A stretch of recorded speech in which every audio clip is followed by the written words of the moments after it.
have Radha Mandali. They dress Radharani as well.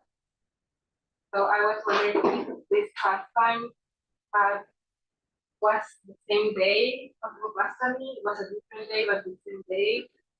And also, I wanted to hear if you have something to say about this pastime. Yeah.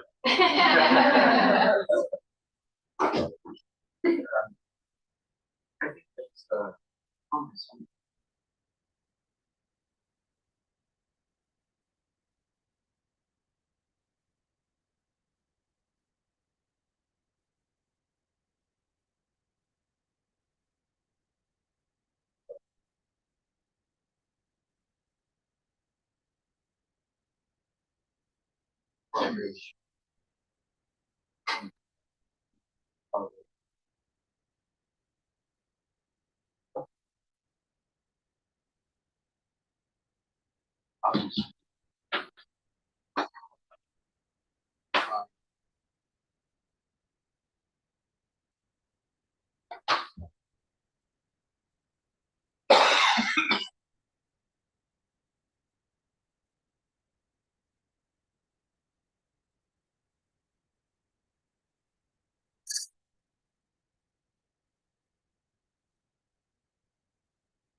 He understands that Krishna has been reminded of Radha that much more by the color of the garland that resembles her complexion, and it caused him to lose external consciousness.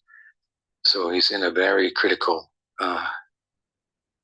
condition, and of course he sprinkles his face, moistens his face with some water from Radha Kund, and he comes to external consciousness, and he explains his condition, right? So as I mentioned, as I began, this obviously would correspond with Krishna's adolescent life. Whereas the Gopastami is tomorrow, we celebrate, so we have to talk something about it. I shouldn't say too much tonight or I'll be repeating myself, but it occurs on the 8th day of the waxing moon of the month of Kartik, the bright moon. And it's a rite of passage, if you will, from childhood to boyhood. Poganda means boyhood in the Sanskrit, and Kumar is childhood. So Krishna is crossing over from childhood to boyhood, and then all that comes with boyhood and entering into that, just short of manhood, if you will, becomes equipped with, and he proceeds in accordance with, right? Which largely, involves herding cows, rather than, or let's say, graduating from herding calves, which begins at the Shesh Kumar, the last portion of his childhood Leela. And so then from that much of the answer to your question, you might conclude that the answer is no. However, um, the nature of Krishna's boyhood is interesting in this regard, in that as he enters into Poganda, anywhere from the beginning, depending upon who is writing about him, amongst our uh, Gaudiya commentators over the centuries, and amongst the original commentators as well, Sanatan, Jiva Goswami, they were later prominently Vishwanath Chakravarti Thakur, and also during the time of Rupa Sanatan, I should say, Jiva Goswami, Kavi Karnapur. So depending on who you listen to, this who you read, they have slightly different takes on the when it is that Krishna's adolescence, which is his Kishore Leela, begins to dawn. And overall, the conclusion is that within Poganda, so it's within his boyhood. So he's an early bloomer, if you will, right? And Kavi Karnapur, for example, in his Ananda Vrindavan Champu, he basically merges the Kishore together with Poganda. So I think that Jiva Goswami says in the middle portion of his Poganda, these adolescent sensibilities start to manifest. Now, with regard to, excuse me, to Gopastami, and I've written about Gopastami in Circle of Friends. It's probably my favorite chapter, and some of you may be familiar with it. A lot of original material there, but also there's a text that was composed in, I believe, the 18th century by a devotee named Dwarkanath, who's in the lineage coming from Sundarananda, one of the Dwadasa Gopals in Gaur Leela, whose Krishna Leela identity is Sudama.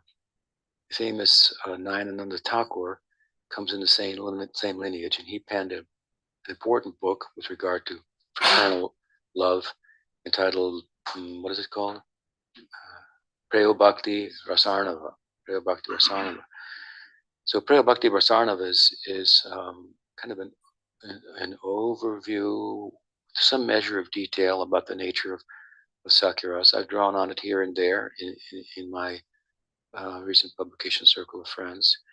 But in his lineage, coming from Subal, there, as you probably are aware, the Gaudiya Sampradaya began in terms of formal lineages with a campaign of Nityananda Prabhu at the behest of Chaitanya Mahaprabhu, who went out in the villages in Bengal, and particularly in the Saptagram area, where the mercantile community, which Prabhupada came from, and his family lineage came from that mercantile community in Saptagram, who by the time, as Prabhupada writes, that the British had made Calcutta the crown jewel of their empire, more than half of the city was populated by the Mullaks and the Deys, all of whom are from this Sakyaras lineages of Gaudiya Sampradaya that were formed, if you will, initiated by Nityanandaram. This community was disenfranchised from the social, religious Hindu community by one of the kings who differed with one of the leaders. It was an unfortunate kind of a situation, but their status, Bhaktisiddhanta Saraswati Thakur said religiously amongst the Hindus, was almost akin to that of Haridas Thakur, who was a Muslim. The same thing could be said to Rupa and Sanatan Goswami, who had taken service in the government of the Nawab Hussain Shah. And of course, if they had, they might have been beheaded. But because of participating therein, the Hindu Brahminical community distanced themselves from. That's why, one of the reasons why amongst the 6 Goswamis, Vande Rupa Sanatana Raghuyagoshi Jiva Gopalako. Rup Sanatan, they were brothers, and they had a third brother, Anupam, and Jiva Goswami was his son. So Rup Sanatan were his uncles. So by implication, Jiva Goswami was also somewhat in the background, if you will, socially speaking. Raghunath Das, of course, was not from a Brahmin family. Raghunath Bhatta was, but he was rather an introvert. But Gopal Bhatta from the south, Chaitanya Mahaprabhu met him along with his mother and father. His father was the head priest for the capital, if you will, Ranganath temple of the Sri Vaishnava Sampradaya, and he converted them, parents, to Krishna Bhakti from Vaikuntha perspective to a Goloka perspective, and perhaps at least that they came to appreciate it.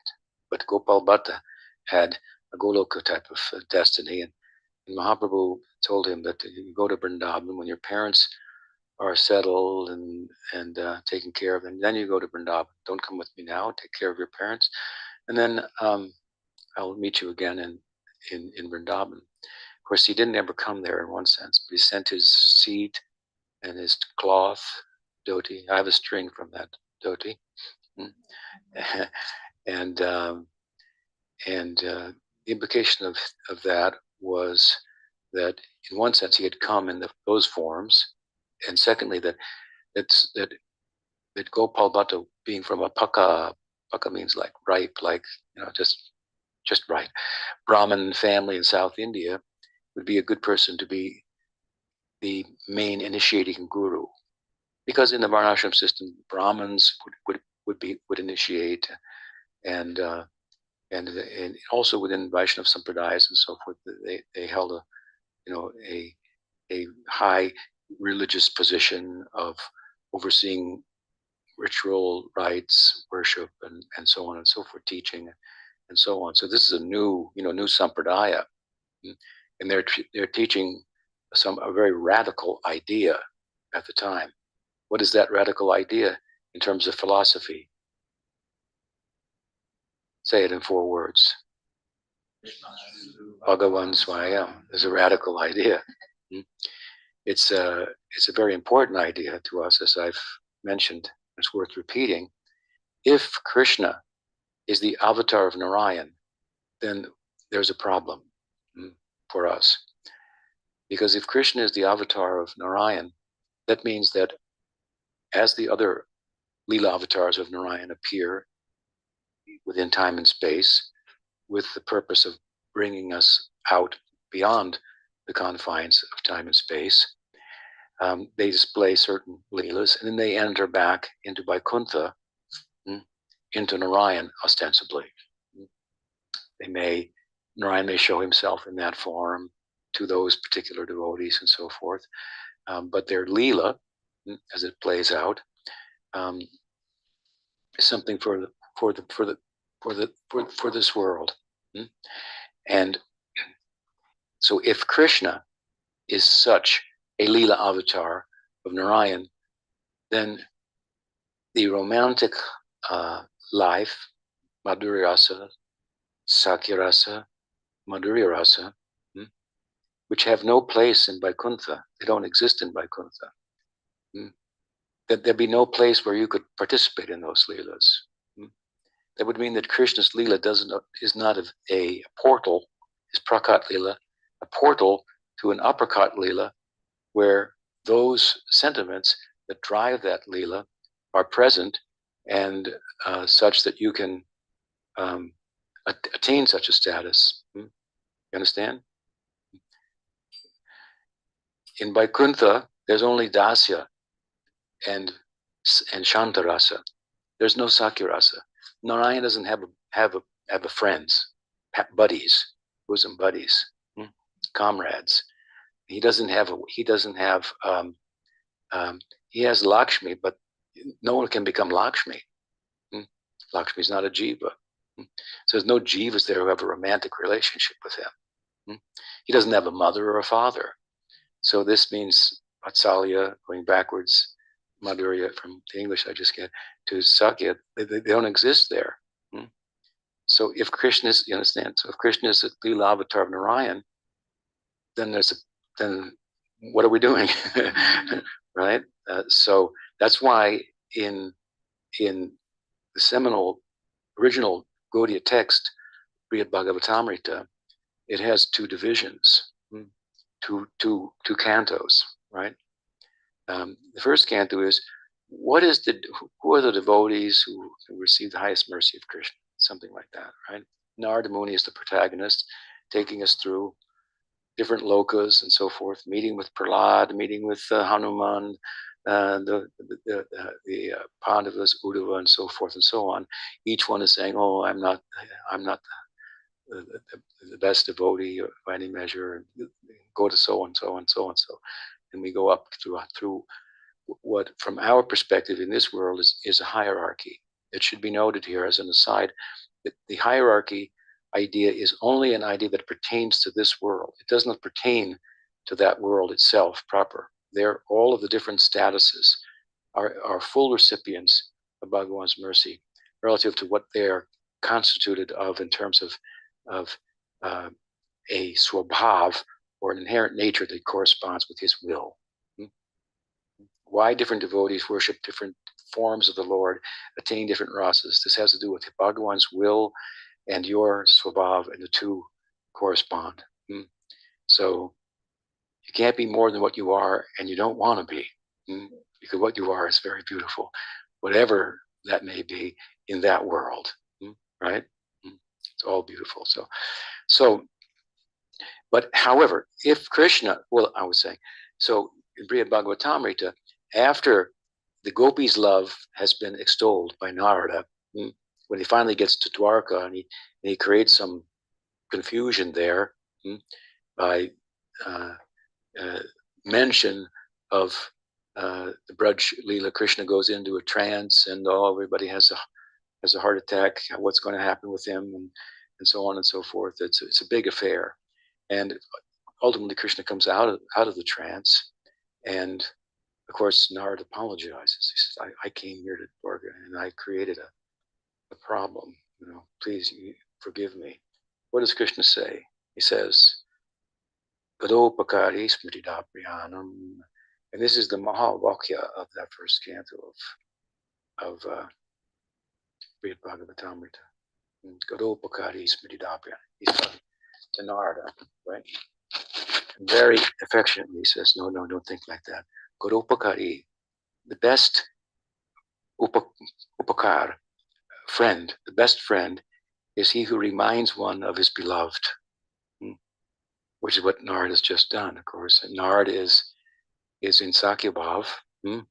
He's the Vaidhi Marg expansion of Madhu Mangal, just as Krishna, who actually is the source of Narayan, expands as Narayan and as himself in Dwarka and Mathura and so on and so forth. So his associates come with him in different forms, right? For example, in Dwarka, Krishna has a carrier, Garuda. But in Vrindavan, he not only doesn't have a carrier, but he carries somebody else, like Sridham, who he regularly loses to in a wrestling match. But Sridham is said to be, Sanatana Goswami has explained, as the expansion of Sridham in the Dwarka Leela, where the roles are slightly reversed, and Sridham is carrying him. So Narada is the Vaidhi Marg expansion of the farcical Brahman of Braj, Madhu Mangal. And, if there's many leelas of Narada, and he can be pretty farcical himself. So anyway, Krishna makes a very nice point there. He says, "No, don't think like that." And effectively, Narada is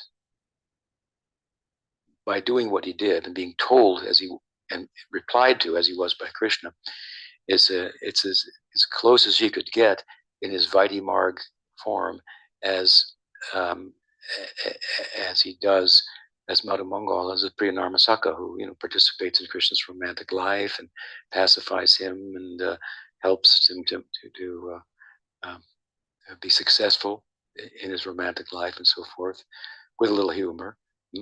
So it's an interesting point that the protagonist, if you will, of the first canto, Srimad Bhagavatam, is a Gopa, Sako, who shows us the virtues, the beauty, the wealth, the riches of Madhurya Rasa. Right? And why is there a second candle? And this is the point, because Parikshit's mother, what is her name? Uttara. She said, who's listening, what not listening, but Parikshit's listening, and then he's repeating to her. So she wants to, Parikshit heard, and then she wanted to hear, and so he repeated. So after repeating the first canto, she said, her question gives rise to the first canto, so her question gives rise to the second canto. And her question is, wow, I mean, that's really fascinating, but where does it take place? You see, even the residents of Vaikuntha don't know about Goloka. She said, where's the place for that? This is hidden. It's Sweta Dweep. It's like a private island somewhere in an ocean of milk. Milk representing, just affection. It's very intense affection.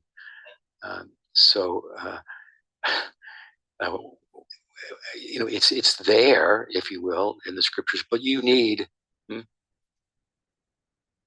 Nana Shastra Vichara Naikanipuno Saddharma Samsthapuko Logano Hitakarano Tripumane Manyo Sharanyakaro. You need someone like this, Hitakarano,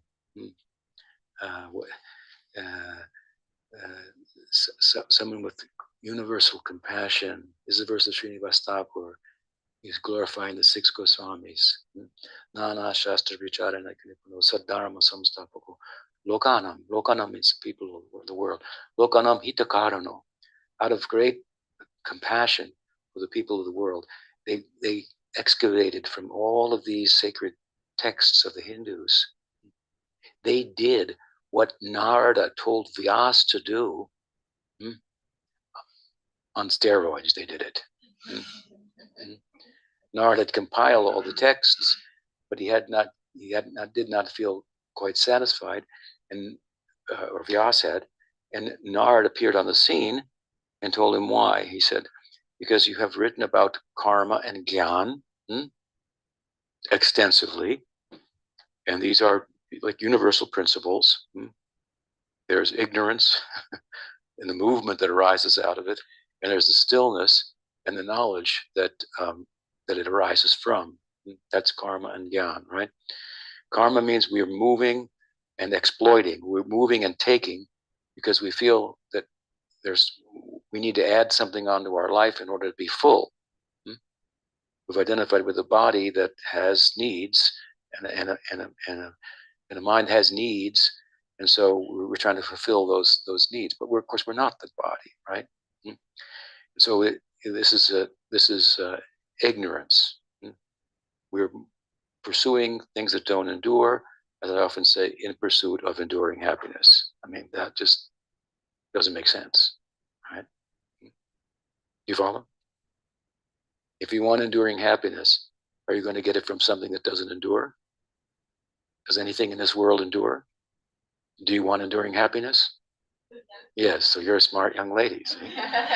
So now you know what to do, but it's not easier said than done to put your theoretical knowledge into practice and make it realized. So, point anyway here is that karma, as I'm explaining it, cancels out knowledge because it's ignorance. Knowledge, on the other hand, cancels out the karma because if you know this in a knowing way, you sit down like the Buddha and you don't do anything. You turn within, right? rather than identifying with the body and taking. So these are the two tracks on which material life moves: Bhoga and Tyaga. Bhoga and Tyaga. And we come into bhakti from being in the world where these two currents are prominent and driving the world. It's Bhoga and Tyaga. We take and we give it up. We take it and we give it up. We take it, we give it up, we take it again. That's, how stupid we are. Did you ever do anything that you knew from your own experience wasn't in your own interest? You could say, well, about a couple of minutes ago I did. So this is our problem. So to counteract this problem with your head, that would be very hard. It's practically impossible. That's why the Bhagavatam is full of big-headed people, wise people who can't do it. And again, Subari Muni fell down. He was living underwater. I mean, that's pretty controlled and so forth. Or the Shiva's example there, getting agitated, and or Durvas Muni. So to kind of counteract, you have to understand the trajectory, karmic trajectory, is overwhelming. The momentum from time immemorial that you've been moving in that direction, to just halt that on the knowledge that, well, that's futile. That's like, you're going 100 miles an hour and you slam on the brakes, you're going to crash the car.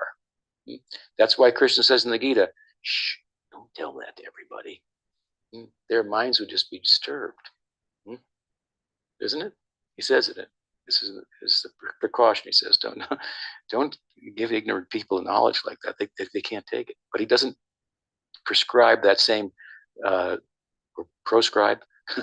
He says, well, bhakti, that's okay. Think of the bhakti, because bhakti allows us to continue to move with the momentum of the karmic momentum that we have. In other words, it's active. There's things to do and so forth. You can go shopping for the deity and so forth. And it's therefore it's said to be user friendly and so on, right? So anyway, but these are the two tracks of material life. Bhakti is very difficult to understand. Therefore, it said, I was saying the other day, if you're living in a cave naked in the winter in the Himalayas, they'll go and try to take a video of you and put it on YouTube and say, hey, here's a god, here's a sadhu, But if you're at the store shopping for jewelry, arguing over the price and so forth in the market, well, you don't look overtly very spiritual, but you could be very spiritual, right? Thinking only of decorating your deity and wanting to get the best price for him and so on and so forth. So it's difficult to understand bhakti. Even we understand it theoretically. On another level, it's difficult to understand because we've been moving on these two tracks of karma and gyan. That's why you come into bhakti and then you see people interpret bhakti like it's a gyan marg or something like that. They think it's all about eating less, sleeping less, austerities, and so on and so forth. Overt pursuit of renunciation. Vairagya as a pursuit is not a limb of bhakti. It's a byproduct of bhakti. Therefore, Vasudeva Bhagavati Bhakti Yoga Prayojita Janayati Ashubhairagyam Jnanam Chaithoitukam. I said the other night, bhakti is the bride, and the maid servants are Gyan and Vairagya. Gyan and Vairagya. Gyan means knowledge. Vairagya means what? Detachment. These are corollaries, or they correspond with one another. Because again, if you have knowledge, you'll be detached from pursuing temporary things that don't endure. While your real interest is enduring happiness, right? So these are two like bridesmaids that accompany bhakti. If they connect with bhakti, then they will have efficacy. If they don't connect with bhakti under themselves, Karma will only keep us within Rajaguna, and Gyan will keep us in Sattvaguna. Even the high end of Sattvaguna, you could come to understand you're not the body. But that's a passport, but doesn't give you a visa to enter into the other side. That requires something from that side. That's bhakti, something from the nirguna. So anyway, the world is running on this karma and gyan. And these are, I mean, how many books are there about karma? What does Krishna say in the Gita? Trigunya Vishaya Veda, this Trigunya Bhavajana. Nirdvandvanati Sattvastam Yoga Chemat Bhavan. He says, Trigunya Vishaya Veda. Most of the Vedas are all about the karma mark. You got to get through all that Purva Mimamsa till you get to the Uttar Mimamsa at the end. Now, from talking about dharma or karma, a religious life, dharma means a religious karmic life, a licensed karmic life.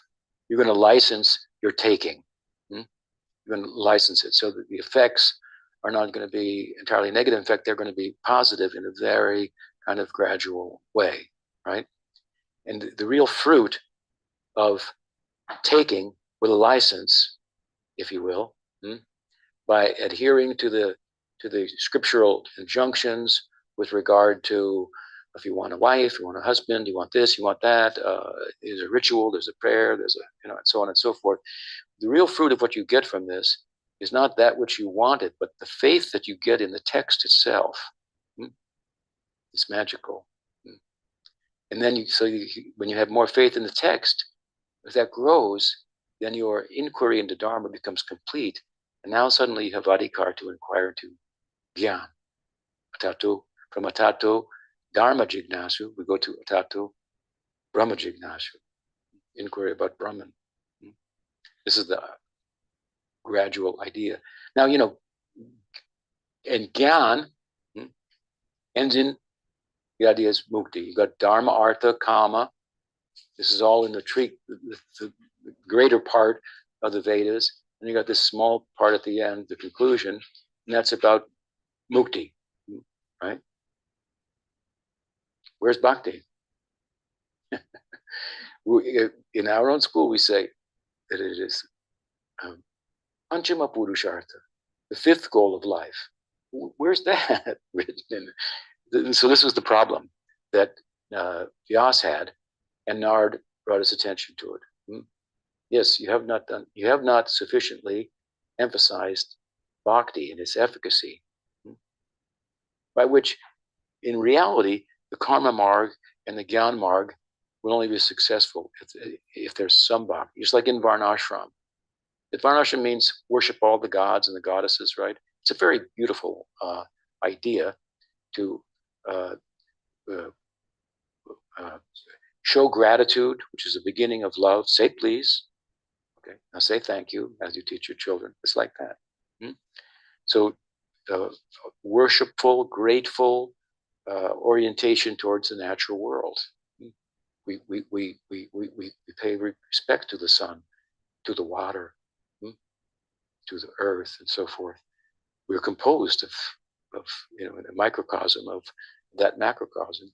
And in order for our senses to function, well, we need air, we need wind to speak, we need sun, light to see, and so forth. So we proceed with gratitude, and we understand that we are dependent on something greater than ourselves, which is the world in mass and macrocosm, the forces behind nature, and so this is not a silly idea to approach them gratefully, venerate them, and so on and so forth.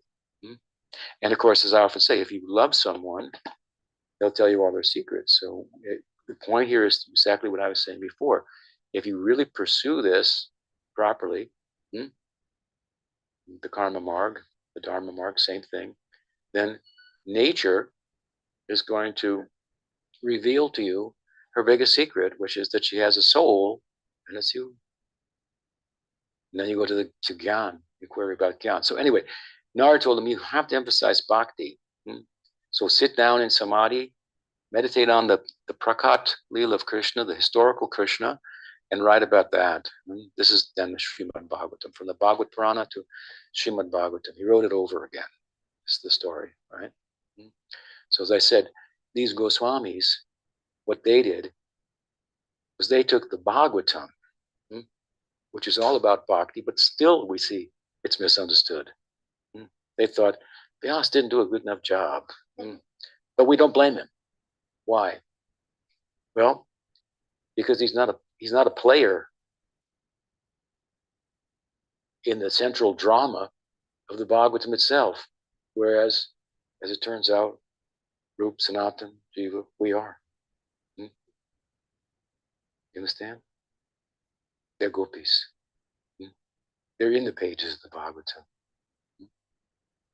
In Goloka, Vajrapati used to give an example. He said in the United States, it was the most powerful industrial military complex, but you don't see the power everywhere. You don't see tanks parading through the streets and missiles and so on. They're all hidden off in Montana or somewhere, or Wyoming in a cave and whatnot. You don't see that. You don't see machine guns at the airports. That might change, but so and if that power, if you will, was present, it would diminish to some extent the peace. It would put you a little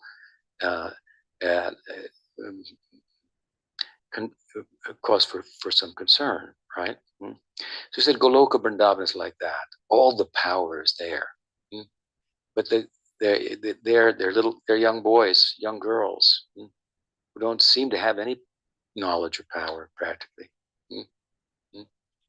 But the point is, if one of those girls comes here, then they show their power.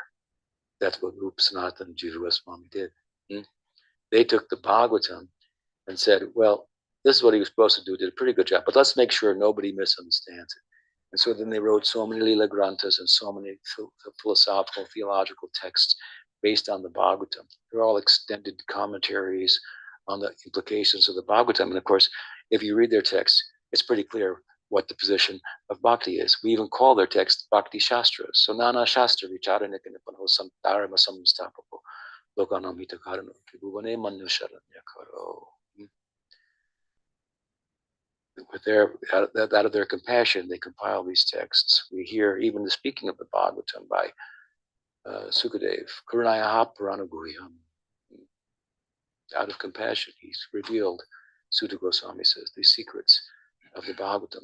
That's a long point on what was, I went down that path. Yeah, so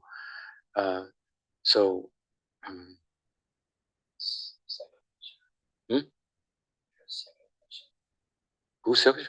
Yeah, Uttara's question is, where is this going to take place? I'm sure I went into the Goswamis, but it's interesting points to be sure, right? So it'll probably come back to me. So Uttara has asked, yeah, where does this take place? Yeah, where does this take place? Yeah, this is the point. Where does this take place? And so it's not common knowledge, right? As I said, they don't even know in Vaikuntha. It's there, but it takes the Goswami, somebody from there, to come here and then speak about it, to show the power that's hidden in Vrindavan, but is expressed here because here it's needed. The power is their knowledge of the Shastra. I mean, I used to read when I was a boy, Prabhupada's books, and I was overwhelmed. Like, he's quoting this book and this book and this book and this book and this book and everything referenced and so forth. And oh my God, I was. And then you find this as the standard, as in the Goswamis, they started this. They're comprehensive. What the verse says, that they studied all the revealed scriptures. They excavated from them the truth as to the efficacy of bhakti, and the fact that bhakti is the natural dharma of the jiva. It's the jaiva dharma of the function of the jiva, its purpose. And of course, karma cancels gyan, gyan cancels karma, as we said earlier. That means movement and stillness, right?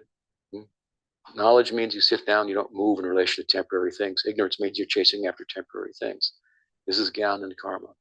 They cancel out one another. But in Bhakti, there is movement and there is knowing. Indeed, it's the end of knowing. So anyway, and Sanatan's doing with the first book in our Sampradaya. So he writes the second canto, and it's, where is the place where these such intimacy with Bhagawan can take place? Where is that place? Practically nobody knows about it. You need a Goswami. You need a Sanatana Goswami. Sanatana Goswami Prabhupada Ki Jai. Right? So the second canto of Gopal of Brihad Bhagavatamrita is it's called Goloka Mahatmya. So the highest ideal, and then the place that corresponds with it. And the implication of that is, no, Krishna's tu Bhagavan Swayam. Krishna's the source of Narayan. It can't be the other way around. This is the teaching. So now how we get there, I got there. We have to go back a little further, but I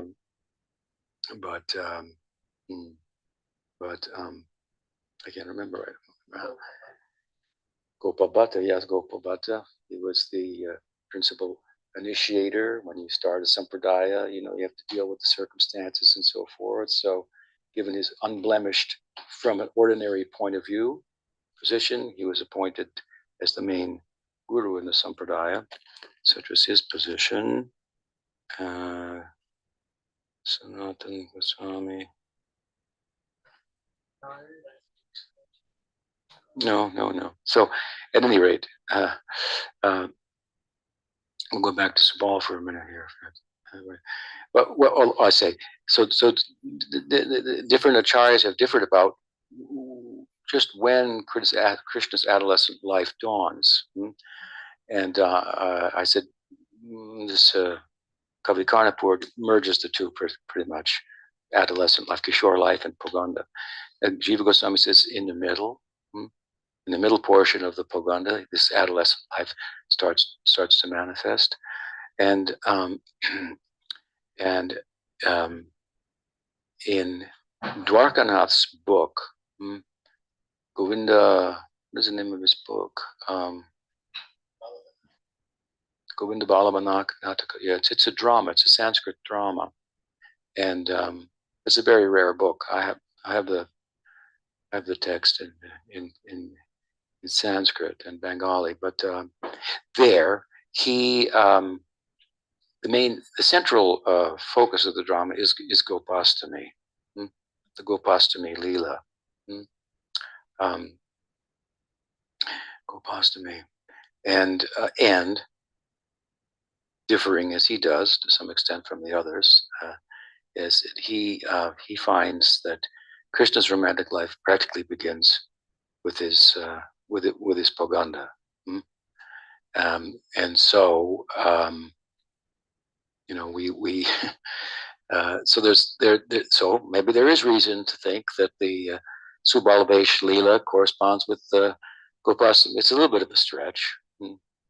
I wouldn't do it on the same day necessarily, but they're both special days. And that said, you wanted to hear more about the Subalavesh Leela a little bit, so I started with that.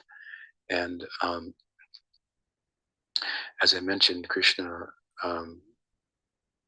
revealed, or it became apparent to Subal that Krishna's plight in separation from Radha. And it just so happened that while every day Radha tries to find an excuse to escape from the compound of her mother-in-law to secretly rendezvous with Krishna, it's not every day that she can necessarily get away. There are different, so many different reasons. There's the worship of the sun on Sunday, which Jatila sends her to do, and so forth. It's highlighted in some of the Gaudiya texts and so forth. But every day is a different day. Some days, for example, Krishna would be in the forest and he'll sing like a bird that nobody's ever heard before. And then Radha and the gopis who convinced Jatila, let us go see that bird. Something like that. Just to give you an example. Millions of different ways, right? But given that, how inventive and creative Krishna is, and Radha is, and their associates are in arranging for them to meet in broad daylight. Admittedly, in the depths of the forest, but still in broad daylight. And that is an extraordinary and risky venture, quite an accomplishment. It's the ideal of Gaudiya Vaishnavism, really. There's a nice statement. What is that?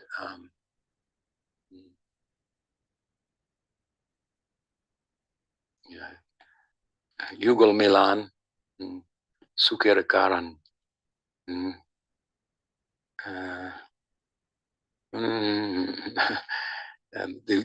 Yugal Milan, the meeting of Radha and Krishna, it is the statement is that the devotees will die to make this happen. They'll die to make this happen. So this is an example. This Leela is an example of this. So the risk that Subal is taking, because she can't get out. None of her manjaris, sakis can come up with a reason. And so just as Krishna's separation is acute, so is that of Radha. So Krishna tells Subal, you've got to bring her here. And says, how am I going to do that? She's not like a fruit you can just pick her off of a tree. That's not possible. He says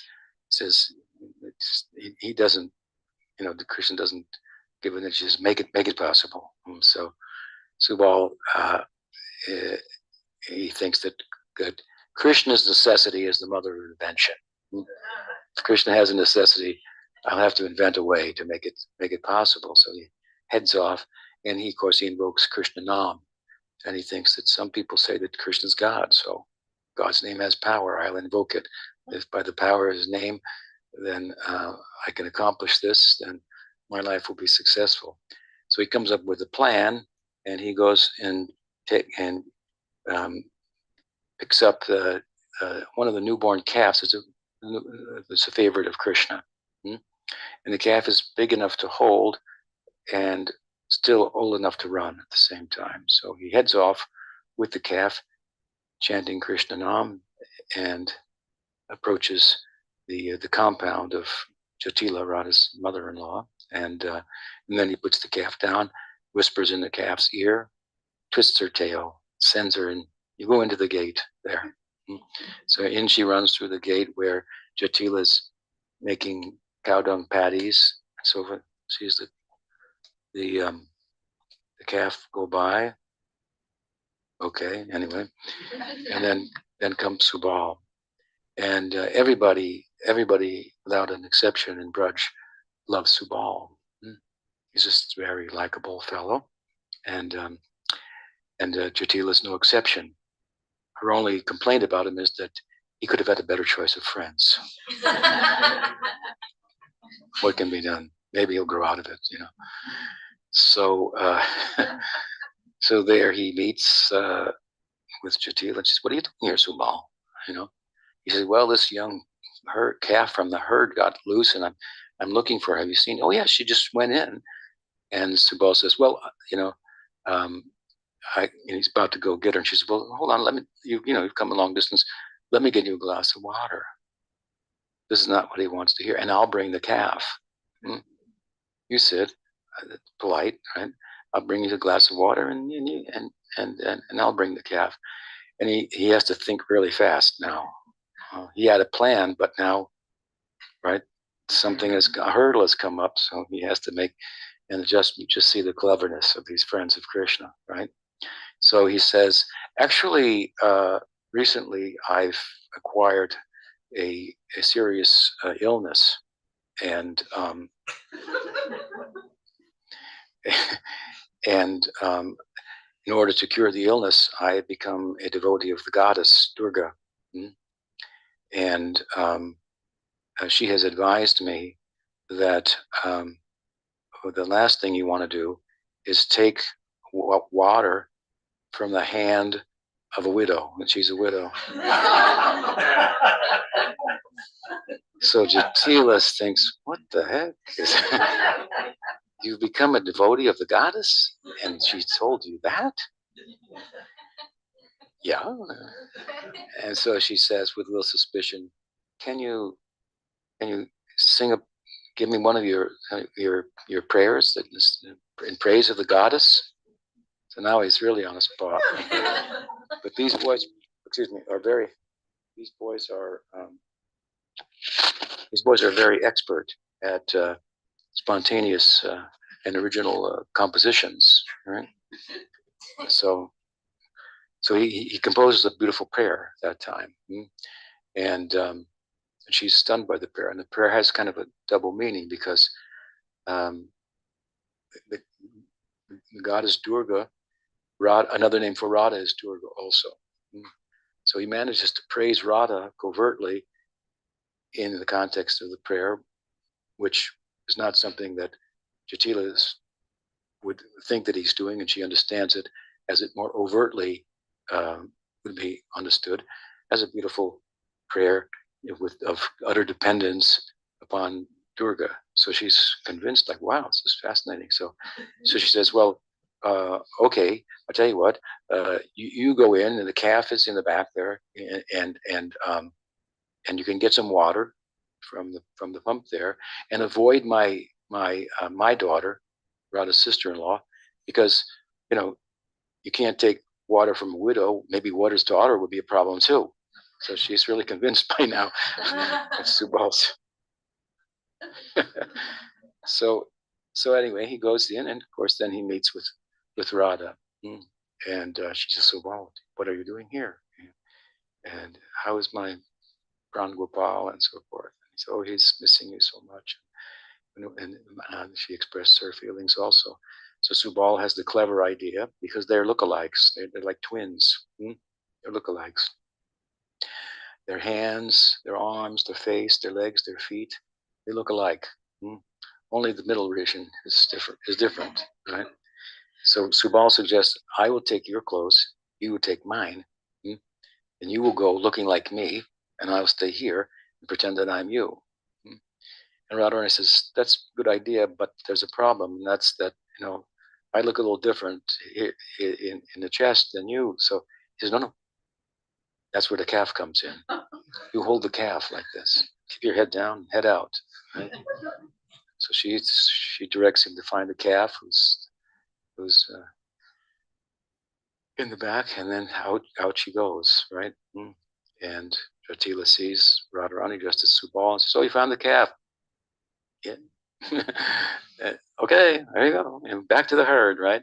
Meanwhile, Subal is there. He's cooking. He's cleaning with cow dung and everything, and he's got to carry on, for some time and make it, So and then Rod is frolicking through the forest. One of her greatest ambitions is partially realized. If only I could be free to run like a cowherd boy in the forest and meet with Krishna, in broad daylight on a regular basis. This is her ambition, right? We talked about this photo, this painting here of Subal and Krishna. That's what that's all about, from Dan Keli Leela. Radharani desires such a possibility, and that is Subal. So of course she comes to the lake, and there's Krishna, and Krishna says, Subal, what happened? Where's Radharani? Sridhar Maharaj gives a nice reply, if you will, putting the words in Radharani's mouth, and she says, oh, I couldn't bring her. It wasn't possible. But Chandravali's nearby, I could bring her. And then Radharani says, what good is curd when one wants milk? And then she says, oh, just see, that's me, and so forth.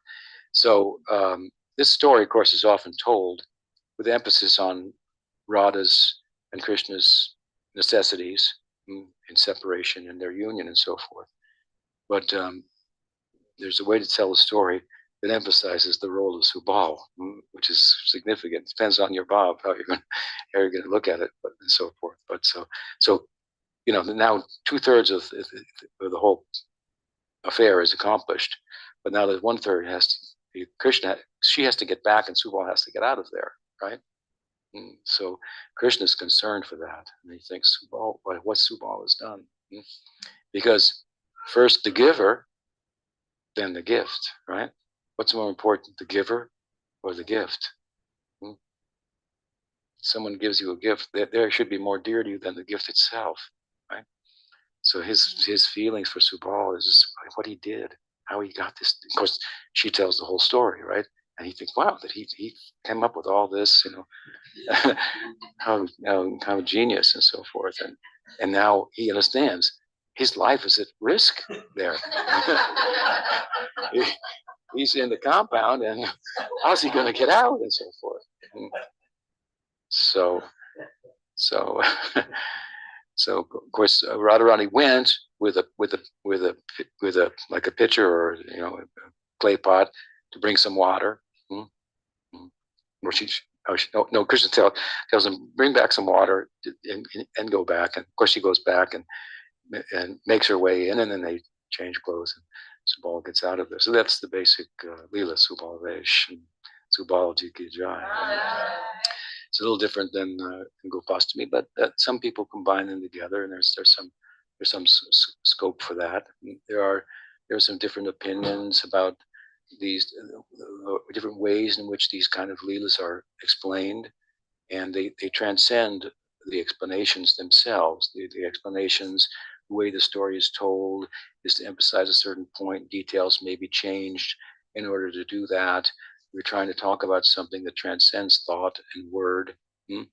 So it's in one sense not literal, but it's literal in the sense that it's literally speaking about the fact that transcendence is variegated. There's movement in transcendence. We call that Leela. Leela is the play of consciousness converted into a dramatic performance. That's what it is. And the full measure of Leela, that's Krishna's Leela in Vrindavan. The word Leela applies most fully only to Vrindavan, not to Dwarka, Mathura, not to Vaikuntha or anywhere else, because it means to play, and only in Vrindavan is the Godhead only playing. Everywhere else he's got something else to do, establish dharma, whatever may be the case. But in Vrindavan, he only plays. And as I've often said, it takes power to play. So one who only plays has all power. Therefore, Krishna's to Bhagavan Swayam. This is the key, philosophical point for understanding Srimad Bhagavatam. Therefore, our Goswamis have emphasized this, and by that emphasis, the implications are, well, there has to be such a place where such leelas take place and so forth, and they're very charming.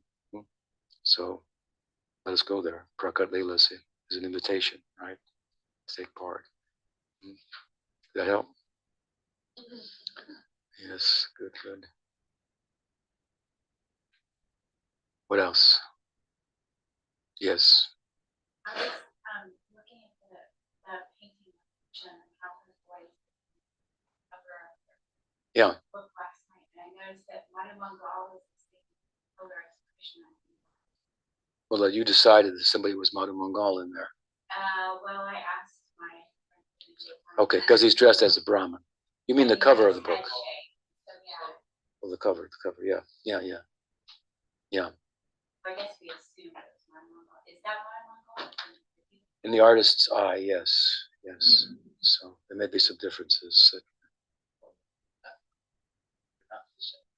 But I guess similar. There are others who are the same color, Krishna. Yes. What else? Much difficulty understanding about Krishna's Shaktis, how they can both be personalities and at the same time kind of like impersonal power of doing something. How does it work together? Well, typically, for example, the Atma is a Vibhinamsa, means it's a separated expansion of Krishna. So it's primarily a, a substance, a dravya substance. Secondarily, but for that substance to function, it requires Shakti. So it's manifest from the jiva, from Mahasankarshan on the upper world, and his expansion, Mahavishnu, for the world below, from the Tatastha Shakti. So from the Tatastha Shakti, the jiva comes. Sometimes we call them Tatastha Shakti, therefore. But sometimes we say Vibhinamsa. The jiva is a Vibhinamsa. And in order for the jiva to, another reason we call it Tatastha, in order for the jiva to function, is it requires either the Maya Shakti or the Swarup Shakti. Therefore, the Gita says, what we think that we're doing things, but actually being done by material nature, by the modes of nature. So this jiva, by its proximity to matter, turns matter on. I gave the example the other day, like a magnet stays in one place, and then there are many magnetic flakes, iron flakes, and then they all move based on the power of the magnet. So the jiva has power, and it's in proximity to material nature, and so it turns on material nature, so to speak. Like you turn on the television, then it's just doing all kinds of things, right? You're not doing all those things. You may be identifying with them with a virtual reality. That's the problem. So the jiva is inherently a doer, a knower, and an experiencer, among other things. Inherently. Bhoktritva, kartritva, gnatritva. It's an enjoyer or an experiencer. Bhoktritva, gnatritva, it's a knower. Kartritva, it has agency. It's a doer. That doesn't sound like that sounds like a person, doesn't it? Yeah. Well, these is inherent in the jiva.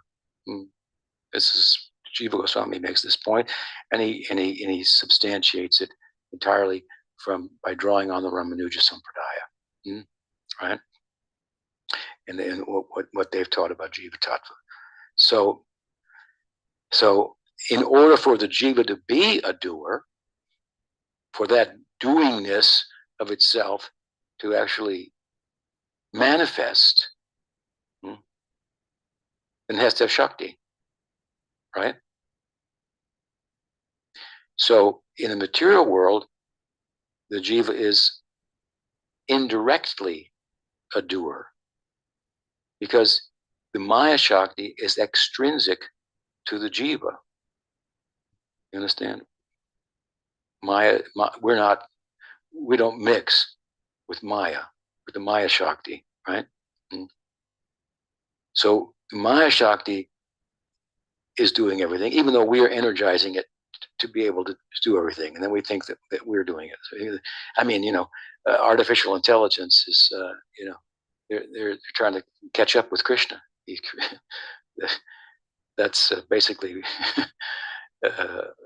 everything you're doing with your mind and the body and so forth. It's actually the mind and the body that are doing all those things. Of course, because you're there, and you're the magnet, so to speak, and so forth. But anyway, indirectly, only the jiva. In other words, the jiva's full nature is not manifest in material existence. So the fact that it's a doer, a knower, an experiencer are not fully manifest in material existence. It's only indirectly a doer.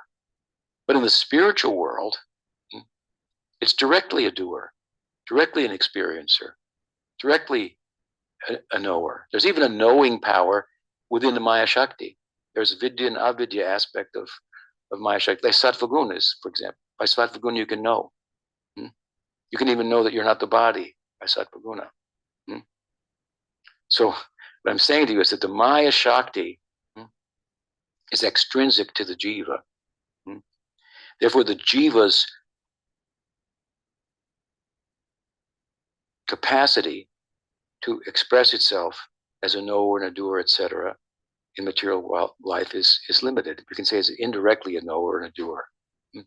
Now the question is, well, when it goes to the spiritual world, is it also indirectly a knower? Is it only a virtual reality there? Is your personality something that's just grafted onto you, or do you are you inherently a doer, inherently a knower, which would be qualities of a person, right? No, it's not grafted onto you. So what's the Shakti then?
What, because if you have a potential, it's